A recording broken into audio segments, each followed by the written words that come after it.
Environmental chemistry.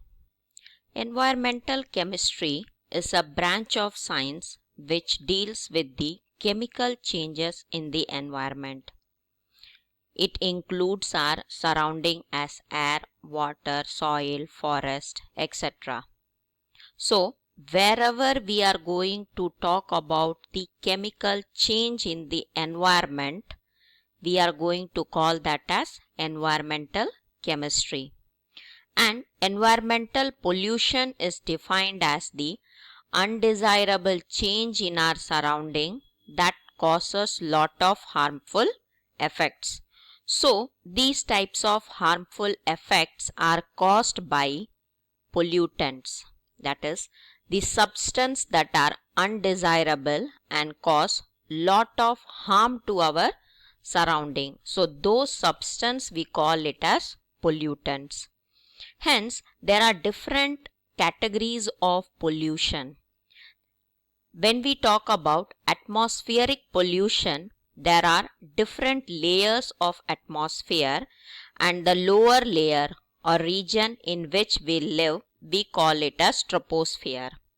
So, troposphere is the region or is the layer which is going to contain air, water vapor, clouds, dust, etc. And in this layer only the formation of the cloud takes place. So, atmosphere pollution is mainly caused in troposphere and atmosphere. But there is a protective layer, that is nothing but ozone, which is found in stratosphere, and that is adversely affected by the pollutant. But this layer is very important to us as it prevents the entry of ultraviolet rays, which otherwise can cause lot of diseases. So when we say about atmospheric pollution, then there should be the pollutants which cause pollution. So there are different types of pollutants. Pollutants are being classified on the basis of their origin. On the basis of their origin, they are classified as primary pollutant. So primary pollutant are those which after their formation will enter the environment and it will remain as such. There will not be any change. For example, we could say nitrogen and oxygen gas becomes a pollutant if in excess amount, and that will lead to harmful effect which causes acid rain. The another type of pollutant is secondary pollutant. These are harmful material that are formed by chemical reaction between the primary pollutant in atmosphere or the hydrosphere. So, based on their origin, pollutants are classified into two types, that is primary pollutant and secondary pollutant. And on the basis of their degradation, pollutants are classified as biodegradable and non-biodegradable.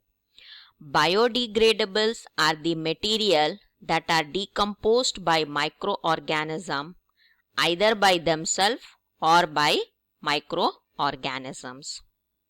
And the non-biodegradable pollutants are the material which does not get decomposed either by itself or by any microorganism.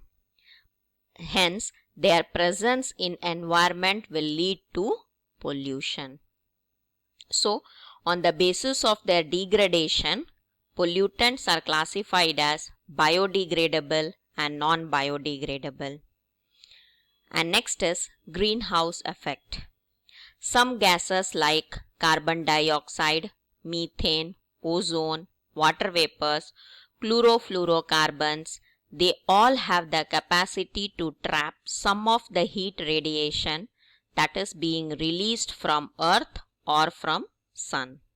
So these gases we call it as greenhouse gases, and the effect is called as greenhouse effect, which is the root cause to global warming.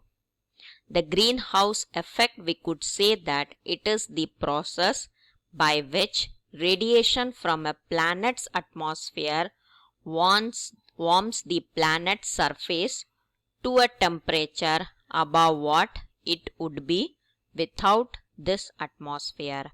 Hence, greenhouse gases are the main reason for the global warming.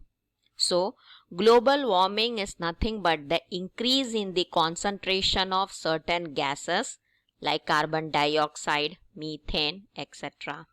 in air, due to which infrared rays will get trapped in it and it will lead to increase in overall temperature of the earth.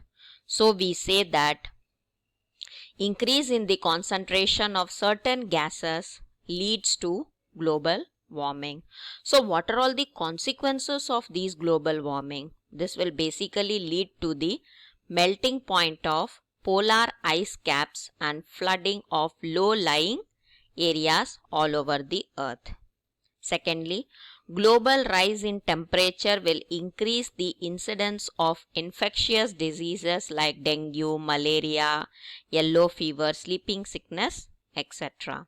So these are all the consequences of global warming. And next very important one is acid rain. That is, acid rain is nothing but when the pH of rainwater drops below 5.6, we call that as acid rain. But we know that normal rain is slightly acidic due to the dissolution of atmospheric carbon dioxide in water. So, oxides of nitrogen and sulfur, it is being released as a result of combustion of fossil fuels that will dissolve in water to form nitric acid and your sulfuric acid. But there are different effects of acid rain. It has harmful effect on trees and plant because it dissolves and washes away nutrients needed for their growth. Acid rain has very bad effect on aquatic ecosystem. Acid rain is damaging buildings and other structures made of stone or metal. For example, in India, Taj Mahal is being affected by acid rain. So, in order to protect the atmosphere or protect the surrounding, we have a layer that is ozone. Ozone is nothing but it is a molecule which is going to consist of 3 oxygen atom, that is O3, which is being present in the stratosphere. And ozone is formed when ultraviolet rays in upper atmosphere split oxygen atoms. But when oxygen molecule splits into atom, then each atom will combine with undissociated molecules of oxygen, and that leads to the formation of ozone. But because of the continuous use of certain harmful chemicals like chlorofluorocarbons, they have caused a thinning of ozone layer to an extent that a hole is being observed in the ozone layer in the region of Antarctica.